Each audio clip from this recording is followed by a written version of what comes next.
After much deliberation, we've decided that we're going to only do this podcast in our public outreach voices No. because we're tired of all the vocal fry in the recordings.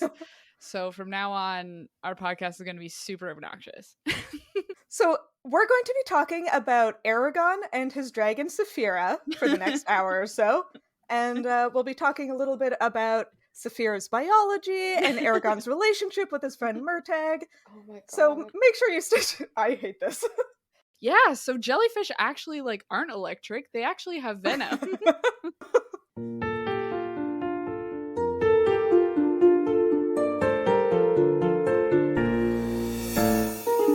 Hello, and welcome to another episode of Midlight Crisis, a real podcast hosted by three grown-up biologists revisiting books from our teens, and it's totally cool. A fun thing is that this is the first time that I've done that intro without having it open in front of me. Whoa! Oh, I'm so proud of you. Wow, it's only been 50 episodes. Amazing. Anyway, at least I can introduce myself also without a document in front of me. I'm Can Sophie. you? No, because I also, besides my real name, which is Sophie, I also have a randomly generated fantasy name. I almost said YA name, which Uh-huh. I already messed Ella. up because that's from the Twilight era, which is dead and gone. Uh-huh. We never talk about Twilight now. No, we can't. Never again. But yes, anyway, my randomly generated fantasy name for today is Patella Plant Hands. It would Patella? be. Yep, It would like be. your knee. Oh my god, that's so good. That is a YA name. Yeah. Yeah. Somewhere there's a book about a quirky teen girl named Patella because her parents are both physicians. Yeah. Patella Yeah. Plant Hands. Patella plant hands. Or I Wow. guess it might be pronounced Plathans. I'm not quite Well, if sure. there's a plant hands. Yeah, no, whenever someone's like, wait, your last name is Plant Hands, and I'm like, it's pronounced Plathans. Just to be like that. Yeah. Anyway, Wild. that's my name. Who are you guys? I don't know if I can top that one, but my name is Sam, but today you can call me Hansa Flutecast. Oh. Flutecast. Flutecast. That's Flutecast. some kind of mage name, surely. Yeah. Uh-huh. Surely. Yeah, Or like yeah. a magic bard. Yeah. Yeah. A magical bard with my flute. Wow. And I have a flute. I wouldn't trust Oh my to God. play it, but I have a Do flute. you? Wow. Yeah, I do. It's up here. Dang. Yes. Secret hoard of instruments. I've kept it because I just don't have it in me to give it away. Yeah. But it hasn't been cleaned in like 15 years or something. Gross. So like Mhm. it would not play an into note. But I have Yeah. one. One day. One day. One day. Anyway, who's the last person on this podcast? Oh, it's me. My name is Hannah, but for the purposes of today's podcast, you can call me. Sorry. Okay. You can Uh-huh. call me West Fruit 7 Fruit. What? West Fruit 7 Wait, Fruit? hold Are you on. part of S Club 7? I don't know. Walk me through that one more time. I don't know if I. West Uh-huh. Fruit 7 Fruit. I didn't even have to click the button. I opened the sheet and it was there, and I was like, done. Done. There it is. It's perfect. Wow, that's a perfect name. What a good Just one. a lot of questions unanswered by that name right Yeah. there. We're not gonna answer any of them. Nope. Amazing. Well, with those introductions out of the way, let's talk about the two chapters we read this week, which are two chapters of Eragon. Still. We're still reading it. We're still reading Still Eragon. going. It's still happening. And this week we read chapter 45 and 46. Take it away, Sam. Well, besides entering the Hadarac Desert and starting their journey to the Bior Mountains, our companions don't really accomplish much else in this chapter besides a nasty sunburn. They spend a few days getting more irritable, but by the end of the chapter, the Bjor Mountains are near and everyone becomes slightly happier. Except maybe Saphira, because she seemed to really like the desert climate. But yeah, they crossed the Hadarac Desert. That's what happened. Wow. Wow. Exciting. Sam, you crushed every single Alagaesian word in that Yeah, summary. you did. I'm I'm so really proud of you. Thank you. I had to think really hard about it in my current state. It's all brain power being used right now. 100% of your brain cells. Yes. How to pronounce Hadarac. Let's not talk about it. Anyways, Hannah. All right, my summary is like 4 times the length of Sam's, and now I feel self-conscious about it. But anyway, our heroes are now beyond the borders of the Empire. As they take a moment to rest, Eragon finally realizes that in the same way he can touch Saphira's mind and like tried to touch Murtag's, he may be able to reach the elf. So he tries to contact her mentally. She attacks him and nearly overwhelms him, but backs off a bit once Eragon manages to tell her that he's a rider. Then she tells him that her name is Arya and she has been poisoned, and has been maintaining her magical coma in order to slow the spread of the poison, but that she needs the antidote to the poison from the Varden within the next few days or she's going to die. Mm-hmm. Eragon swears that he won't reveal the Varden's location, so Arya tells him how to find them, and then Eragon like backs out of her mind, explains what he's learned from Murtagh and Saphira, and that the only way to get to the Varden in time is for Eragon and Arya to fly on Saphira and leave the horses with Murtagh. Murtagh has an angry outburst about this. Eragon reacts angrily to his anger, and they end up in a fistfight until Saphira pins them down and refuses to let them up until they talk about their feelings with each other. Yeah. Right? At which point, Murtagh reiterates again that he cannot go to the Varden because of what they will assume and expect from him due to his great crime of being born. Before he can explain what that means, however, Saphira spots an army of Urgles again, and they have to scramble to get back on the run. A wild time. Yeah, but before we talk about that, let's talk about this desert. Yeah. The good old desert. Good old desert. My favorite part is there was a formatting error in my version of the ebook. My version of the physical book was fine. Uh-huh.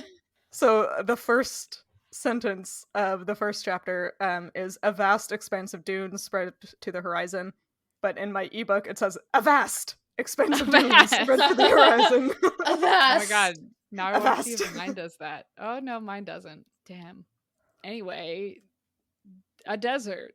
A desert. The A most important desert. thing about this desert is that Saphira loves it.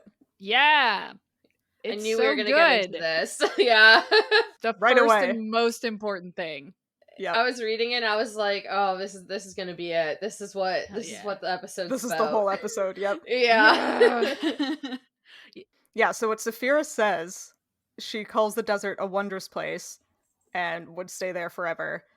And the way she describes it to Eragon is, I feel as though I was made for this desert. It has the space I need, mountains where I could roost, and camouflaged prey that I could spend days hunting. And the warmth. Cold does not disturb me, but this heat makes me feel alive and full of energy. And she's just like Aw. having the best time, which is really cute. And Eragon is like exhausted and on the verge of passing out, and he's like, oh, we should come back someday because it makes Saphira so happy, which is also very cute. Yeah. Yeah. This is fun because, like, obviously it implies that the dragons are perhaps originally from the desert Mm-hmm. of this continent, you know? Yeah. I guess I'd sort of assumed they were more like mountain dwelling before. I don't know why. So did I. Also, I don't know Yeah. why. I feel like dragons in popular media are often either in caves or on mountaintops. Yeah. Probably just because it's super dramatic to have a dragon there. Yeah. I think that's where I was getting that.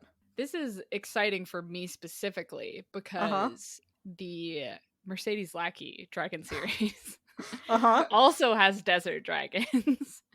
And it's sort of like the same implication as here that, like, because there are goats or whatever, Like something they can antelope, eat. gazelles. Gazelles? The gazelles were like in the mountains. Oh, true. She implies that there's prey here that she can eat. And I guess like oryx live in deserts Yeah. and stuff like that. You know, Camels? various ungulates. Yeah. So yeah, it's like the same. That was the same situation in the Mercedes Lackey books. I wonder if Paulini has read any Mercedes Lackey books. Yeah, now I want to look at what year those books came out. Just super quick. I mean, he might have. Maybe Paulini's a big Mercedes Lackey Oh my fanboy. god. I hope so. Oh my god. Whoa. Did Joust come out the same year as Eragon? Whoa. Whoa. Whoa. They thought it up at the exact same time. Yeah, they both came out in 2003. I guess it's not a huge stretch to imagine that reptiles might live where it's warm. Yeah. I would think like large reptiles. I would think like Komodo dragons in the tropical sort of areas, but I guess with wings you kind of gotta be in a big open plain. Right? Yeah. Like she wouldn't, especially if she's probably not as huge as I calculated, but still huge. Like she needs a lot of space. Yeah. Like you can't live in a forest. But wouldn't that have made them like easier like hunting prey from like humans, especially if they were just like present in the big open deserts? I guess there's not a lot of humans there. Yeah, the humans were colonizers and the dragons are like an indigenous species and they are apex predators, right? Yeah. That's true. That's a good point. Yeah, a lot of the time. Well, I guess depending on your niche, but you don't need to be like that stealthy if you're an apex predator sometimes. That's true. I was more thinking, I guess, from a Galbatorix conqueror perspective. I'm like, wouldn't that make it easier for him to like get them? But then I was like, oh yeah, he did. He did. I mean, yeah. And then I was like, oh yeah, okay. Then as I was saying it, anyways, yes. There are only like 2 dragons. There are only, yes. Locally extinct. I also imagine that the dragons probably like evolved in the desert, but I bet they moved all over, you know? Because they got into, did they get into like a war with the dwarves? Or the dwarves just like weren't anything? I don't remember. They were in a war with the elves and they are like historically, they don't get along with dwarves, but I can't remember if they were like actively warring against each other. Right. So I imagine that, like, at some point they moved into a place where they would have, right? Because I can't imagine elves living in a desert. Not in this cookie cutter fantasy realm. Yeah, not these elves for sure. They're definitely forest elves. Land. Yeah, these elves definitely live, like, in Do Weldenbarden or something. Yeah. Oh, yeah. Like the big forest at the top of the map. Big, mysterious forest. Yes. The Mirkwood. Mirkwood. But eventually they probably branched out into other places. Yeah. The dwarves are probably in the mountains, right? So yeah, again, stereotypical. Yeah, right? Yeah. And that would make sense if the dragons and the dwarves are like historic enemies, that they would live in bordering territories. Yeah. Yeah, and maybe the dragons wanted to expand into the mountains and the dwarves were like, "No, get away." Yeah.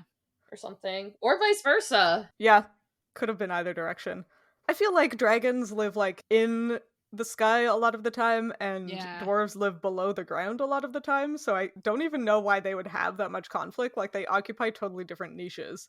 Honestly, I would believe the dragons just eating the dwarves might have been a problem. Yeah. If Paolini didn't want to go that like intense with, although he's gone pretty intense with this children's book, like eating the dwarves' animals. Right. The dwarves might have farms and dragons would probably like to eat cows or whatever. He might also be playing on the trope that dwarves have lots of treasure and gems and stuff from their mining, and that dragons typically like treasure, especially Smog in The Hobbit is a perfect example. Yeah. So that could have been, but we don't really, I think, have any evidence that these dragons are very, like, treasure hungry, so I'm not sure. Yeah. But it could be. Yeah. Could be. It could be a lot of things. We don't have any information yet. Many of them, but it's fun to think about. It is fun. Fun to speculate. Yeah. It's also interesting that Saphira mentions that cold does not disturb her, but the heat makes her feel alive and full of energy. Like she's clearly not like an ectotherm, like most modern reptiles, where they can't regulate their own body heat and they are the same temperature as their environment. But she's also not entirely an endotherm or like warm-blooded. Yeah. Yeah. She's kind of partway between, like maybe a shark or a tuna. I'm wondering if it's just that, like, her comfortable temperature is higher. Yeah. Even among, like, people, you know? Like, I die in Florida weather. Yes. But other people really like Florida weather. Yeah, and we've definitely not gotten in arguments over whether it's better to be too hot or too cold. Yeah, of course not. It's not almost ended various aspects of our friendship. Wait, actually? No. Oh. I think Hannah has the opposite opinion, Of us? where we would prefer to be cold. I cannot stand being cold. No, I would prefer to work in cold climates because it's easier to layer. Because when I Yeah. worked in Florida, I literally could not take any more clothes Oh my off God. without breaking a law. So, I couldn't even get in the water to cool down. no, The because water the water was hot. was also a bath. It sucked. I haven't been to Florida, so I guess I'm a little biased, but like I have been in class at school wearing my full like winter outdoor gear inside because I was so cold and still being cold and having people want to like open the doors because they were too warm and just Yeah. like losing my mind because it was like I'm gonna freeze, like I can't I'm even gonna think I'm die. so cold and I'm inside. Anyway, distracted. A fun addition to this, I mean, I'm assuming it was to build on the desert thing, is Eragon does his like cool draw water out of the earth to make Yeah. a little oasis for everyone to drink from. And he notes specifically that the horses drink gallons of water, but Yeah. Saphira only takes like 2 gulps or whatever. Mm-hmm. And I personally, after the revelation that she likes deserts, took that as being like, oh, she's not dehydrated yet. You know, like she has a Yeah. very efficient Yes. internal system for maintaining hydration, Yeah, which I also tracks. thought that. it was a really nice detail for sure. Yeah, it's a show Yeah. not tell. Yeah, Oh, right? I love I'm that. so Wow. proud of him. It was a good moment. It was a good moment. I also, in that moment, liked that Eragon was able to do it and was, like, able to pull up a bunch of water, but did note that, like, it got harder and harder the more water he needed to pull up, and he had, like, a hard time holding it at the surface. And I just Yeah. thought that was a really interesting, I guess, study of his abilities, that he's, like, Yeah. capable of doing this, like, reasonably complex magic now, but, like, it's still taxing, and obviously it's different than how it was when he tried to do it the first time in the forest. Overall, I thought that was a really good scene. Yeah, because it still like shows that there are limits to what he can do, Mhm. you know? Yeah, he hasn't just learned magic and become the best at it, Yeah. which I like. Yeah, it's cool. Also, it did also make me mad though, because he just like essentially relegated this whole region to death. Yeah, Yeah. yeah, He's- there is that. He implies that he just like pulls all the water out for them to drink, and then he's like, well, there's none left. There's none left. It's like, cool. Yeah, it's like, all right, Good well, job. that's fine, I Uh, guess. Hope it rains, I guess. It was still a good time, even though Murtagh and Eragon are both pissed off the entirety of these 2 chapters. Yeah, So mad Saphira at each loves the other. desert, and they clearly don't thrive in the heat. If I had traveled 35 leagues and then had to keep traveling through a desert, I would also be pissed off. Yeah. Can you imagine traveling through a desert without sunblock? Oh my god, God. yeah. Like, I have Brazilian skin, and I would still, like, no. Like, that is Oh my not God. okay. They had no cover either. Like, as they're riding Yeah. on their horses, like, they would be burnt to a crisp. Granted, Alagaesia probably has a better atmosphere, ozone layer, Yeah. whatever, than Earth currently does. So maybe it's not that bad, but it would still be bad. They Yeah. probably both have like tans, you know, just from Yeah, living in because the they're always world. outside. Yeah, but like still. What is it, 5 days or something? Or Yeah, it only takes them 2 days to cross the desert, but still. okay, that's not as bad, but still 2 days in straight sun. Oh my god. Yeah. I was underwater today and in the sun for like maybe only an hour, and my cheeks are sunburned. So Yeah. Bleh. I was tree planting one summer, and we had like the first sunny day, and I didn't wear sunscreen because I forgot that when it's still freezing cold outside, you can Yeah. still get a Yep. sunburn. And I legit down both my arms had a 2nd-degree burn. Like, Yeah. it I was believe it. the worst sunburn I've ever had, and I can't even imagine Yeah. doing that through the desert. Yep. Yeah. You can really hurt yourself. That's You what can. I'm like. I get that Eragon could probably heal them, and maybe he Oh, did, and yeah. it just wasn't mentioned. I did just realize that too. I was like, oh, he could have, I guess, healed them, but like, that still would have sucked significantly. I Yeah. hate sunburns so If much. only he could learn like a sunblock spell. Right. That'd be Well, clutch. he knows the words for like blocking, and he knows the word for was it the morning star, which might be Yeah. the sun. Yeah, That could be So the maybe he sun. could. Yeah. maybe. I think he could just say Brazinger. And He could just Brazinger, yeah. as long as his Brazinger. will was strong enough. Uh, So yeah, summary. Murtig is extremely cranky, and I don't blame him. yeah. Oh my god. Would be just as cranky. Oh my god, I would be so unbearable. And he like takes it out on Eragon, which I also would do. Oh, same. for sure. Yeah. In a heartbeat. Yeah, like part of it is that he's super pissed at Eragon, and one of the things he says is like, well, I can't go back or whatever, like Yeah. they know who I am because of you not being able to escape on your own. And it's like, do they know who you are? You were wearing a fake beard It and was mustache. disguised. Yeah. Yeah. I think of all of them, Murtag is the only one who conceivably could just be like, I'm gonna pretend bye. to not be with you. Bye. Yep. He got seen by someone who he knew personally, though, in one of the towns. Oh, right. But still, like, that depends on that person then telling the Empire. Yeah. Anyway, we'll get to that argument later. So they're all extremely except for Saphira, who is having a good old time. Having the elf a is good still time. unconscious. Yep. Then they see the mountains on the other side of the desert. A purple crag. A purple crag. I have no idea what a crag is. It's like a big rock. Eragon is like, wow, it's weird that the sky is white above these hills. Yeah. And then he realizes that, no, it's actually a humongous mountain covered in ice and snow. Which, isn't that what the spine would have looked like?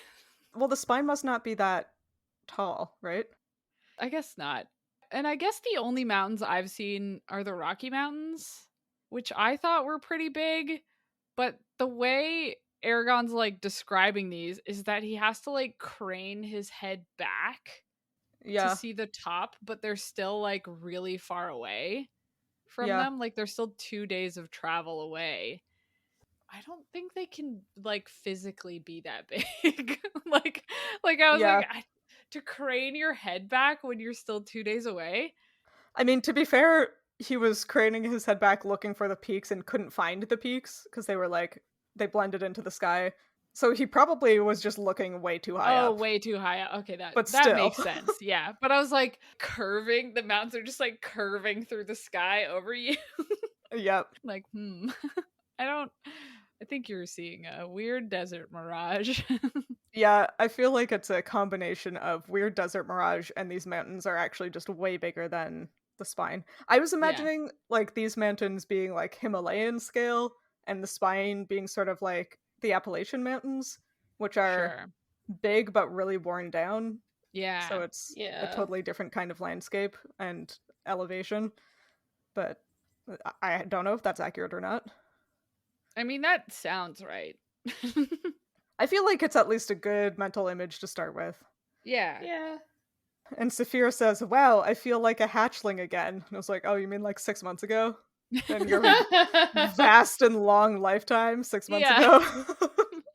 It's been so long since I felt like a hatchling. It's been 5 months. Dang. Yeah, pretty cool. Can't wait to see these mountains. Yeah. I guess we did see them. Yeah. Well, True. We'll be getting into them next chapters, though, probably. Yeah, right before they have this moment with the mountains, Eragon and Saphira are talking about the elf. Oh, yeah. Because she's still, like, passed out. And it was just a small thing, as with every detail we hyper-focus on for this podcast. But they're just, like, he says, like, he and Saphira were talking about healing, but they both didn't know enough about it to, like, figure out what was wrong with her. And I'm like, you have a magic spell that you just say heal. Like, I don't think you need to know a lot about, like, what's wrong. Like, does he have to focus on the detail in his head? Maybe it's, again, with the intention thing. Yeah. Like, maybe he needs to direct the spell to heal something in particular. I guess that would track for why he couldn't heal Brahm. Like, he just... I doubt Eragon knows what a human's insides look like. Yeah, right? Although he might. He might. He might. Like, I wouldn't be that surprised. Maybe that's why in the last chapter, or whenever, he threatened to, like, murder that guy with a rock in his belly because he didn't think there was anything important in there. That would make sense. It's just a big bag that all your food goes into. It's just a big bag. I don't know. There's a heart somewhere. It gurgles when you're hungry. That's what I know about it. Anyway. Yep. I guess it is a good thing for this chapter that they are doing their stupid suspension act with tying the elf to Saphira's belly, because at least she won't get as sunburned down there. I also thought of that. The only one actually protected. Yep. Maybe they were somewhat onto something with that stupid idea. But not for the reasons they think. No, not at all. Although I bet Murtagh was on his horse, being extremely cranky, looking at the elf and being like, God, I want to be up there in the stupid elf. Yeah. Put her on the horse. Yeah, I was like, can we trade? Yeah. Gonna take a nap hanging in the shade of Saphira's belly. Yeah, just rocked like a little baby. Oh man, I fall asleep so fast when I'm on a boat with, like, the engine going, because you have that, like, low frequency white noise and boats are, like, moving around and kind of rocking back and forth. Mm-hmm. I feel like flying on a dragon would put me to sleep instantly. Yeah, probably. I feel like it would depend how much actual flapping they're doing. Yeah. Like, gliding maybe, but... Well, yeah, it would depend on how you were, like, seated upon the dragon. In a cool hammock, I think. If I was just, like, in a hammock under a dragon and there was just, like, the wind and flapping noises and it was warm because we were in the desert and I was just, like, swinging back and forth, I would be unconscious so quickly. Sleep for 10 hours. That'd be pretty chill. That actually sounds pretty sweet. I'm a little envious now. Except for all the horrible cuts you'd get. Yeah, but if you did it with a hammock. Yeah. A dragon hammock. A dragon hammock. That'd be pretty I want sweet. it. Yeah. Kickstart it. Kickstarter. Yeah. Dragon hammock. Yep. Coming soon. Coming soon to a theater near you. Yep. Anyway, want to talk about the next chapter? Yeah. At the end of this one, they reach the end of the desert, which I think in our predictions for this episode. Yeah. We were like, I bet they cross the whole desert in this one chapter, even though that would be dumb. And we were right. Yeah, and I think our prediction was, and that's probably not going to be a very exciting chapter. Yeah. And it wasn't super exciting. I mean, we got some good Saphira canon fleshed out. Yeah, some good Saphira flesh. No. Oh wait, before we move on, should we talk about the Herds of Gazelles? I mean, there's not much to say about them. I just, as I mentioned in our last episode, oh my god, I'm so Nova Scotian. I have been trying to figure out what continent this is set in. And I was like, aha, gazelle. Like, that's a very specific word to use for, like, plains animals. So I looked up where gazelles live. And currently our two, like, warring potential locations are North America or Europe. Yeah. And gazelles are antelopes that live in Africa through the Middle East and into India. So oh, cool. Neither place. super eastern Europe, and then the Yeah. desert is It's Africa. That's fun. Yeah, Eragon is set somewhere that is similar to either North America, Europe, Asia, or Africa. Yeah. Cool. So that's good to know. I mean, I guess like the desert in theory, right? It could just be a condensed that the Empire area is Europe. Yeah. And then the desert is supposed to be like the Middle East area. Yeah. Right? I believe that.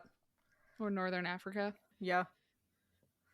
Or Yeah. it's a fantasy world and he's just smooshing a bunch of elements together, but that's less fun than trying to micromanage everything.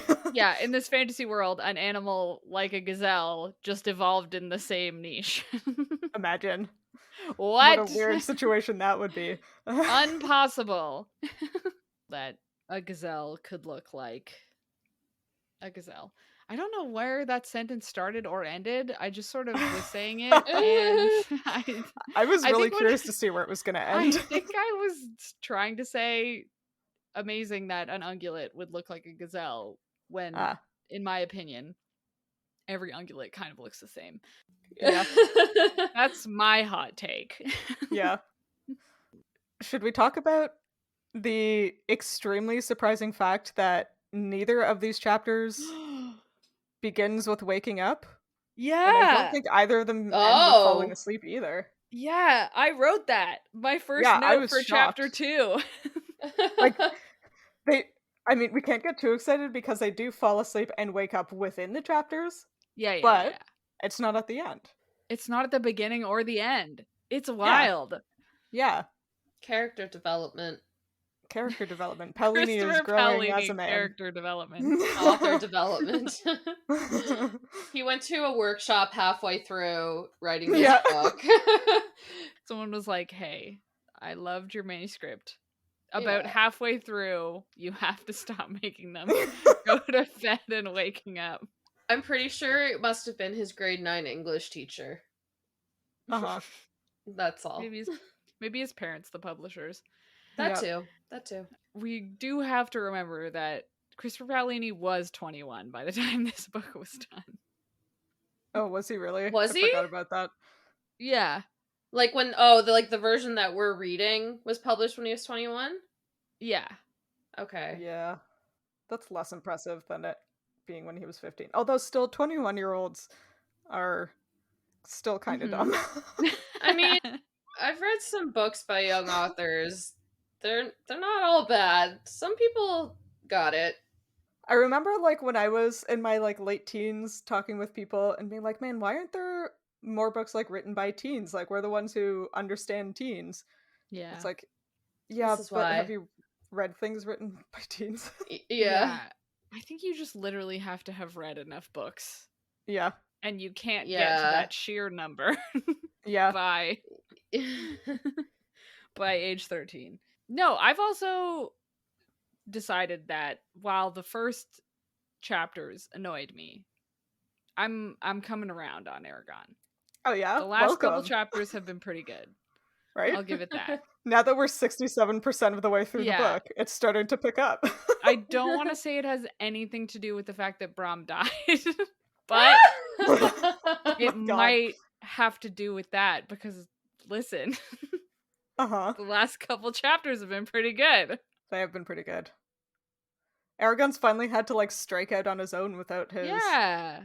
Honestly, grumpy. this could just be I'm an ancient 30-year-old. And I'm annoyed by children acting like children. Yeah, there is that, huh? There is that. So anyway, now that Eragon's like adult. He's an adult now. He's 16. He's 16. Nope, not an adult. Anyway, he's an adult, but now he's also outside of the Empire for the first time. He's outside of the Empire. He is. Congratulations, Eragon. Good job, buddy. He says it's bittersweet, for the cost had been the loss of his entire world. Wow. Because, I mean, sad. people keep dying around him, which is people just... do keep dying. The worst. I'm just gonna Odds on Murtagh preemptively- surviving this Yeah, book. I was gonna say I'm gonna pour one out for Murtagh preemptively. Yeah. Yeah. And the right? elf. Oh man. And the Yeah. elf, she's gonna die for sure. For sure. At the beginning of this chapter, I literally have no comments about it further, but Saphira is humming. Yeah. Oh yeah. So I just Huh. have to once again bring up Huh. Hmm. crocodilians. Oh Yeah. no. Probably a similar sound. Ooh. Interesting. You know? We know how we feel about this sound. Because, like, humming implies that you have vocal control, It does. Yeah. but, like, Saphira doesn't. I believe the sounds we've heard so far are bugling and crowing. Yeah. I think she also And now trumpets humming. at one And point, and trumpets? sometimes she roars and growls. Yes. Yeah. So I'm assuming by humming, it's not like a song. It's probably just like monotone, Yeah, but still, but still. it's fun. What purpose Like could purring humming almost. serve? Yeah, purring. Purring? She's doing it because she's pleased, you know? Yeah, so maybe she's it's purring? just like a happy noise. A lot of animals, especially animals that live with people, like, I mean, I know she's not domesticated, but she clearly has some kind of, like, coevolution with the elves going on. Yeah. A lot of domesticated animals will have verbal cues for when they're pleased, Yeah. because humans are really not great at picking up on the body language of other species. Exactly. Like So my maybe cat it's that. meowing at me. Yeah, or even, like, I used to have rats, which people don't think of as, like, good pets for some reason because they're all wrong. Are you But telling rats me will, Violet like- was a good pet? Violet specifically, no. The rest of them, except, okay, 4 out of the 6 were delightful. I was gonna Aw. say, at least 2 of them, whenever I babysat them, you were like, do not go near them. Don't touch that one. This one is fine unless she gets anywhere near your face, and then she will try to rip it off. It's fine. But when rats are pleased, they, like, chitter their teeth together. They, like, Aw. grind their teeth really, really quickly, so they make, like, an audible noise to let you know that they're happy. I love that. Me too. I miss rats. Me too. Aw. They're such good pets when they're not Violet specifically. Yeah. Violet was fine. Yeah, I just Yeah. love the idea of Saphira humming. Yeah, it's cute. Although in like a 4-story dragon. It's I probably mean, like probably a little alarming. It's probably The very sand was probably all loud. like vibrating. yeah, you like lie down next to her and then all of a sudden you just hear like it's like, oh god. Like a lying down next to a subwoofer. Yeah. Oh my god, yeah. I'm imagining like when you're this is a very specific, but if you're ever like sitting above on the ground above where the subway goes, Yeah. there was a park in Toronto near where I lived that the subway ran under the park, and if you were sitting in the right spot, you could just feel the subway go by. I was like, yeah, Oh. that's probably what it was. Yeah. Yeah, I was like- remembered that. Or like the summer I lived behind an IMAX theater the year Oh. The Dark Knight Rises came out. Oh no. And I was like, it's Oh. weird that there's a distant thunderstorm every afternoon at 2 p.m. And then a week later, I was like, wait a second. I can Oh just my hear the movie God. through the wall That's across the street wild. and into the house I'm living in. So yeah, like that. is wild. Yeah. You know what all this sounds like? It sounds like American Alligator bellow. Yeah. Yeah, but like times 10. Yeah. Yeah, Just even big. deeper. Extremely deep animal noises are my favorite. Have I mentioned this Mm. before? Let me guess. Hey, have you ever thought about maybe listening to whale songs? Okay, songs I avoid specifically because they're humpbacks, and humpbacks are a nightmare when you're trying to listen to any other kind of whale. I Sure, believe Because the that. humpback does whatever it wants to. Every Yeah. other whale is like, you know what I'm gonna do? I'm gonna go whoop, or I'm gonna go oom. And humpbacks are like boo doo doo boop boop. And they're so annoying. What were we talking about? I don't remember. have lost track Humming. completely. We were talking Humming. about Saphira humming, but Saphira that's humming. neither here nor there. I like the idea that it's specifically to interact with humans and elves. I also like that. I like that a lot. Big fan. Speaking of elves, Uh-oh. Uh-huh. The elf. should we talk The about elf. the elf? The Yeah. elf, who is now a name. The elf. She has a name. Sorry, right? We've had like 7 sentences from her, and I already feel like she's exactly the kind of character that Sam will like. Yeah. Did anyone else get that vibe? Yeah. Punch first, ask questions later. Uh-huh. Oh, true. Yes. Yeah. Really good at Super badass lady. super badass, takes no shit. I need Uh-huh. to I need to see more. I may also just need to reread this chapter when I haven't been diving all day. No, that's fair. To fully appreciate her. But she's chill. She's chill. She's distinctly not chill. She's the Well, opposite of chill. That's true. I meant more like she seems By like a chill Sam's person. standards. Yeah. I Yeah. don't agree. Yeah, she's explicitly not chill because Eragon tries Yes. to talk to her and she immediately tries to kill him. Mhm. I mean, that's chill. That's Sam's Yeah, I version guess- of chill. You would appreciate that. Yeah. I mean, yeah, if someone tried to like enter my brain space while I'm trying to fight off a poison, I would also be like, get the out. Yeah. Yeah. No, it's a totally valid response. Yeah, Yeah. not even get the out. Just die instantly. Just Yeah. die. Yeah. Like, in her defense, though, her last memory is being captured, and though she seemed to have some knowledge of what was going on around her, it's totally fair to think that whoever was trying to get into her head is an enemy. So Yeah. I don't for sure. blame her at all. I imagine that the Shade or Galbatorix or whoever had Yeah. her was probably trying the same thing, you know? Oh yeah, and she was probably putting Yeah. up that full fight too, and she's probably able to do it better being like on the antidote or whatever. But without it, she was also probably a bit weaker. So Oh, I guess she didn't pass out until... Yeah, she did see Eragon, but still. Yeah, but still. but Yeah. she wouldn't have Yeah. known. Yeah, she wouldn't have known who he was. Yeah, Yeah. and like he could have just been another enemy, you know? Yeah. Mhm. Someone against Galbatorix, but still not with the Varden or something. Like you just, I don't blame her. Is my whole point. I think she did the Yes. right thing. You would Yeah. sympathize with her. Yes, yeah. because I would have done the same thing. Yeah, it's interesting because, yeah, like Hannah said at the beginning, it's revealed that she's in this like catatonic state to try and keep her body in stasis while a poison Yeah. is in her. A super rare poison, which is a different super rare poison than the poison we Right? learned about earlier in the book. Even though it Uh-huh. would have been super easy to be like, and here's a callback. Right? Yeah. No callbacks. None. What's this poison called? The skill. Oh, is Sam supposed to say it? Either of you? Oh no. Yeah, Sam. Wait. What's the poison called? Oh. Skilna Brag. Hell yeah. Yeah. That's Crushed probably- it.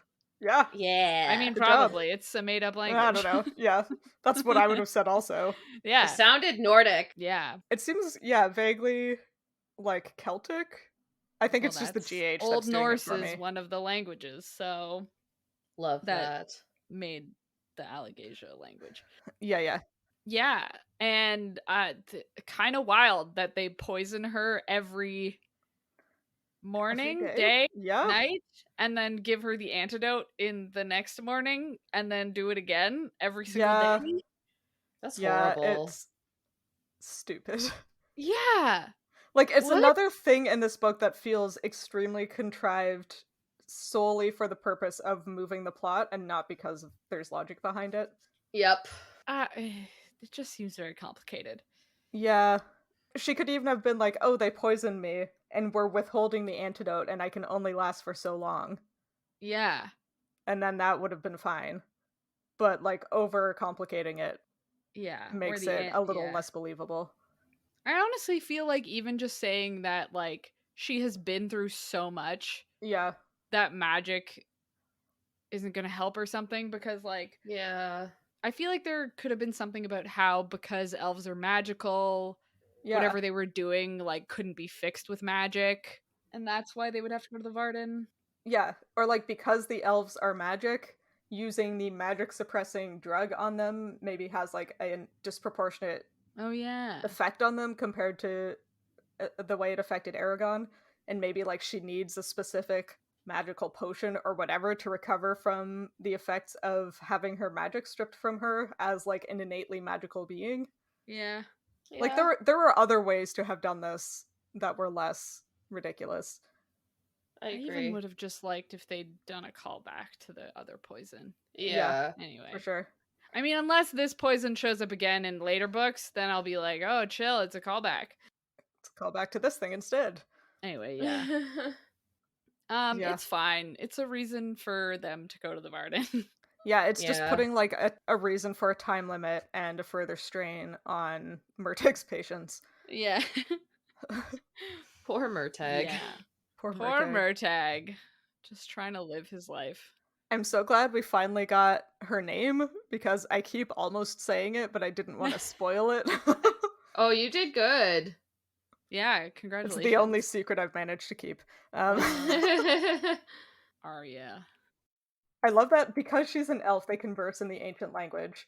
And Aragon has like a few thoughts on the ancient language. The first, which I thought was hilarious, was he says, I am a writer and friend in the ancient language, and the ancient language precludes the ability to lie.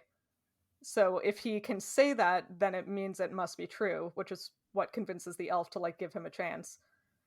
But then he's like, oh, I think that I'm her friend, but she might not think of me as a friend, and the ancient language does have its limitations. And I'm like, well, I mean, any language has that same limitation. Yeah. Yeah. Like, I could tell anybody that I'm their friend, and it could or could not be true. Yeah. It's called lying. Yeah. And, like, even if you're telling the truth, it still might not be the truth from their perspective. It's like, yeah, this is just a universal thing. It's not specific to the ancient language. Yeah. But then he talks about how he only knows scattered words in the ancient language. He has to, like, try to put them together. But then what he says with his, like, scattered knowledge of the ancient language is, I was imprisoned in Gilead like you, but I escaped and rescued you. In the 5 days since then, we've crossed the edge of the Hadarac desert and are now camped by the Bior mountains. You've not stirred nor said a word in all that time. It was like, I speak scattered French.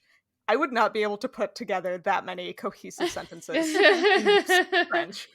Like, what the heck? Yeah, it would all be the wrong tense. The wrong tense, yeah. Probably you would forget the word for desert, so you'd have to say, like, the dry land with the no trees. Yeah. With the no trees. And now by the Bior mountains, we are sitting, like... Yeah.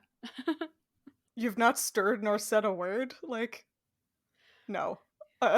Yeah, I guess the implication is like it says he managed to convey, which makes me think that that's just like, this is the idea of what he said, but anyway. Yeah, I think I was just salty because I've been embarrassed lately about how little French I speak. And Eragon's like, I just started learning this language, I'm not very good at it. Here is a full sentence. I'm like, I'm very coherent in it. But they have magic. He has magic helping magic. Helping him. Does he know translation magic? Maybe. He must to pick it up like that fast. Yeah, right. He also learned to read at like a very fast time, so... The wild implication with this, though, is that Saphira is born knowing English. That's true. Or common, or whatever.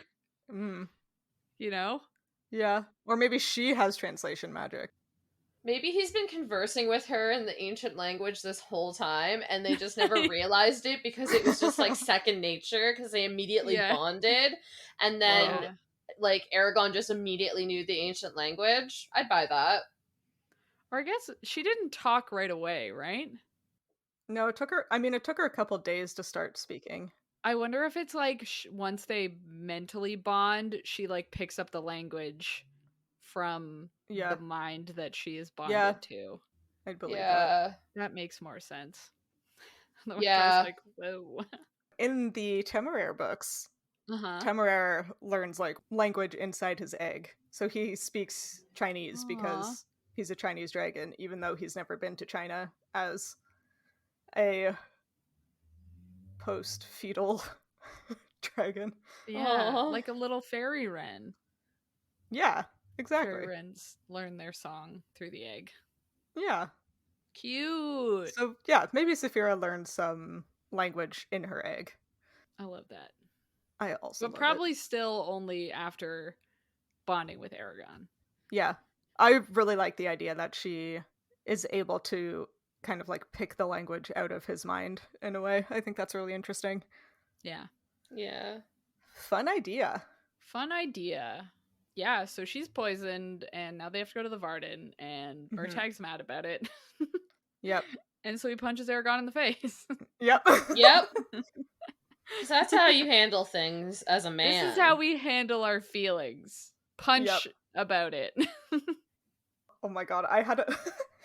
Actually, I spent like 2 hours in the car with my dad a few weeks ago, and for some reason, most of the drive was him talking about how where he grew up, it was super common for people to fight with each other, and then you would just make up afterwards.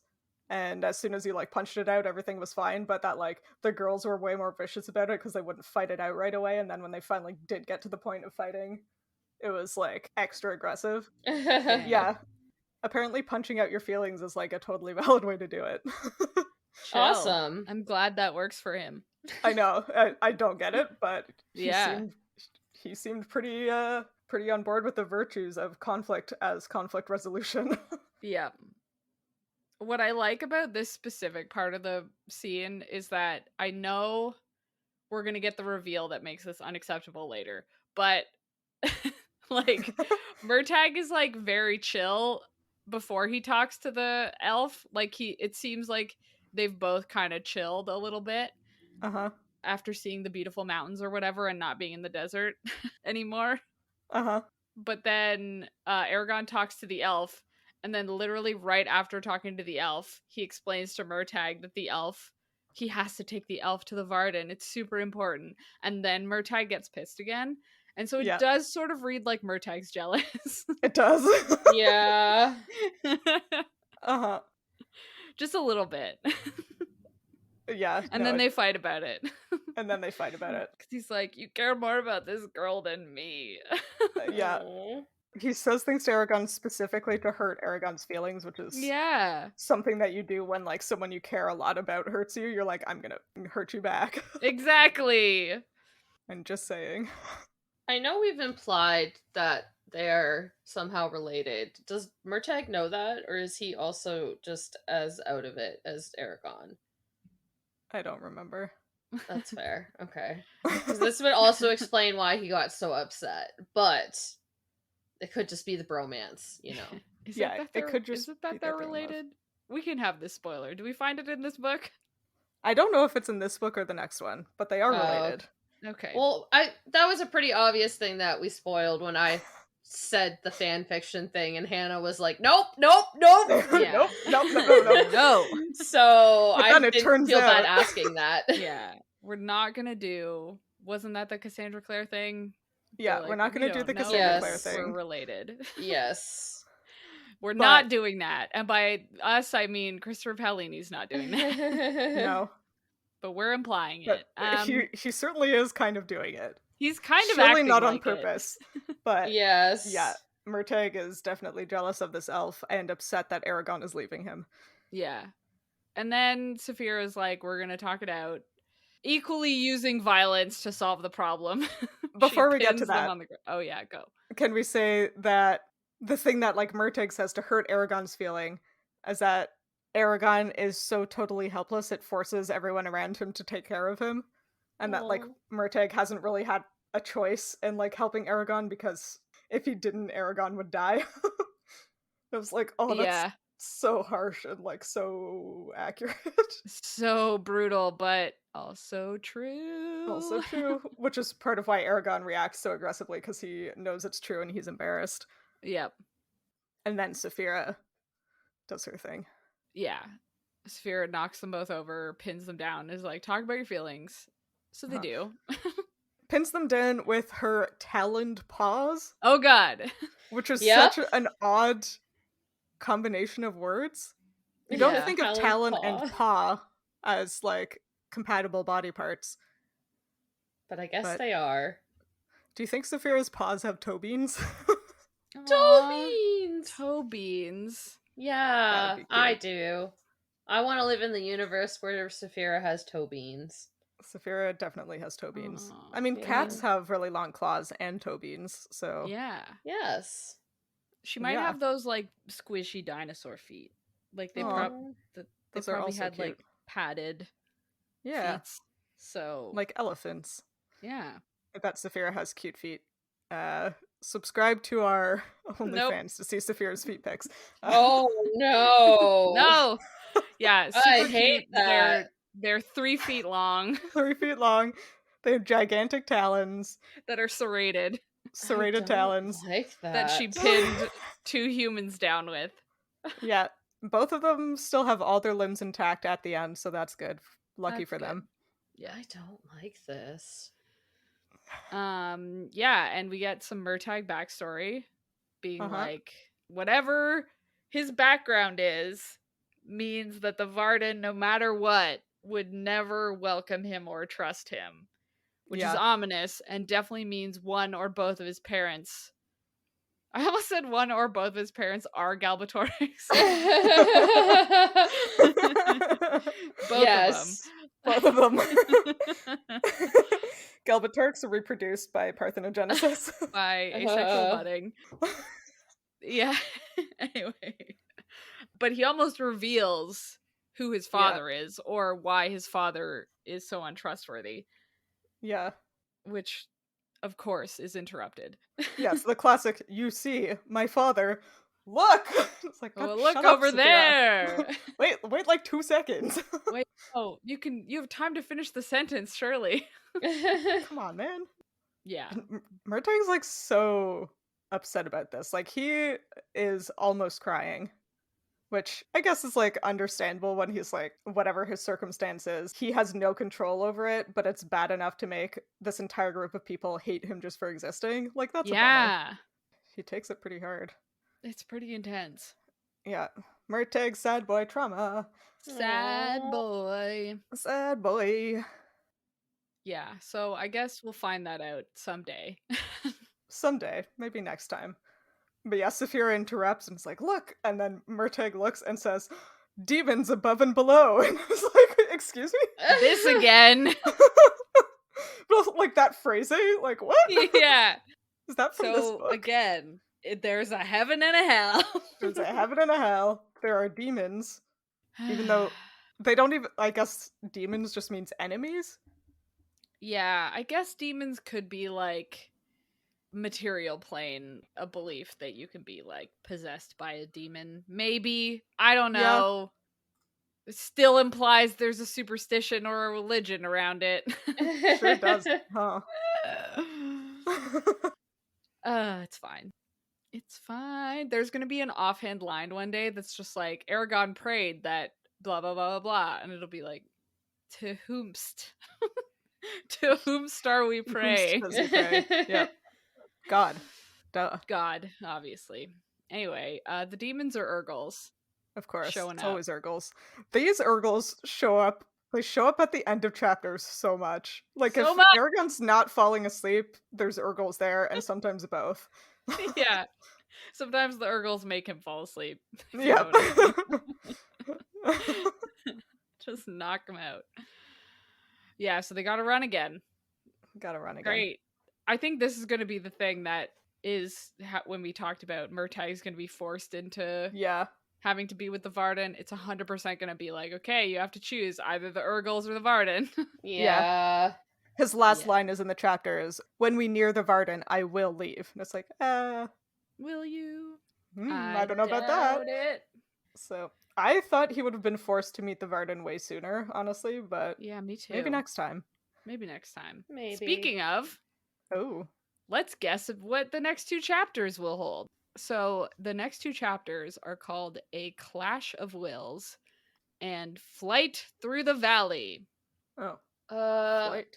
Are they gonna have to fight the Urgles? Flight through No, the... I meant Oh, more the yeah, Clash but- of Wills. The flight of Valley makes sense. They're gonna fly on Saphira to get to the Varden, I'm assuming. Yeah, I also assume. But the Yeah. Clash of Wills I'm confuses assuming it's me. Murtagh and Eragon having another fight. That's also Yeah. where I was going. I was like, hey, they're gonna have a fight, and this is gonna be like, I feel like it's gonna be a very short chapter. Yeah, it does have that vibe about it, doesn't it? Yeah. I feel like what's going to happen is that there's going to be like a way to get away from the Urgles, but it Yeah. doesn't take them towards the Varden. Yeah. And they're going to fight Oh. over it, and Murtagh maybe leaves. I respect Yeah. that. Yeah. And then believe flight through the valley is they fly, like Eragon and the elf fly on Saphira. Yeah. I that buy makes sense. that. Yeah, or something like that. Yeah. And then we never see knows? Murtagh again. And then that's the Murtagh last. dies, and that's the end. He shows up in the 4th book and is like, hey, what happened while I was gone? What's up? And Aragon's like, oh, I'm the king now. Yeah. Whatever. Whoa, spoilers. Yeah, probably that. Probably that. We got it. We got, Yeah. for sure got it in one. For sure got it in Right. one. Or a Couple few. tries. A few. Yeah, but, well, otherwise, let's talk about what else we're reading. Once again, it's been like 2 days Yeah. since we recorded. So I started reading The Charm Offensive, and it's really Aw. cute. And I'm It is like cute. midway through it. I enjoyed that one. The only thing I know about reality television is the handful of episodes I have watched because of Sam. But as far as I can tell, it's good on that theme. Nice. Yeah, it's really I'm so cute. glad I like to it. have opened you to reality TV. I will continue never watching it on I my know. own. I know. It's fine. But now I have opinions about it. Now you can at least, like you said, I've helped you be able to converse Yeah. on topics you never would have been able to before at parties. I have never watched like 2 consecutive episodes of any of them. But it turns out that doesn't really matter. No. No. It doesn't. Anyway, Anyways. what are you reading, Sam? I have spent all weekend diving, so the only thing I have to update everyone on is I read the 3rd Bridgerton book on Nice. Friday while I was at the microscope. And not the 3rd. Oh yeah, the 3rd. Yeah, sorry, Benedict's. I was like, wait. Anyways, there's a lot of them in the whole Bridgerton series. And it was fine. Show Benedict would never pull the BS that book Benedict did. But we'll forgive Wow. it because at least he acknowledged how he effed up. But yeah, Damn. that's all I've Wow. read. What about you, Hannah? I have started a new physical book and a new audiobook since our last recording. Ooh. Nice. The physical book is called Dragons, The Myths, Legends, and Lore. Oh my god. That sounds Right? good. It's pretty fun so far. It feels like I'm reading a book in a fantasy book, you know? Yeah. Like you picked up a book in Skyrim and you're reading the lore. Ooh. Yeah. I Yeah, love I was that. thinking like Leaf in his Belt of Del Toro book that he keeps in his pocket, which is a reference that everybody can relate to. I mean, at least 2/3 of this podcast. 2/3 of this podcast, which is representative of the population as a whole. Yeah. And then I started listening to 22 Murders by Paul Palango, which is about the Portapique massacre in Nova Scotia in 2020. Cool. So that's Depressing. pretty close to Yeah. my life. And Yep. it's just basically about like what happened, how it happened, and how it shouldn't have happened. So Wow. it's very well done, and the narrator is really good. Recommend that one if you want to know about the worst post-Confederation massacre in Canadian history, but if you don't, maybe don't read it. I don't know if I want to. On a completely opposite tone note, this episode comes out in August. And guys, I am so excited for our August book club book. When this episode comes out, we're going to be reading Husband Material by Alexis Hall. Yes. so stoked. I'm so excited. Oh man, it's gonna be so good. I forgot we gave this gift to ourselves. I So did did I. too. It's a great gift. It is a good gift. So on that note, if you liked this chapter of Midlight Crisis, consider rating and reviewing us on Spotify or your podcatcher of choice. You can talk to us and find fun-related content on social media. We are at Midlight Pod on Facebook, Instagram, Twitter, and TikTok, and all chapters of the show thus far are available on our website, midlightpod.podbean.com, and on YouTube. And as Murtag expressing similar feelings to us as we record in advance for the summer. I've had enough of this forced march. I am so sorry because this forced march is my fault. Anyways. Yeah, what the hell, Sam? I'm so sorry. Rude. I did not think things through.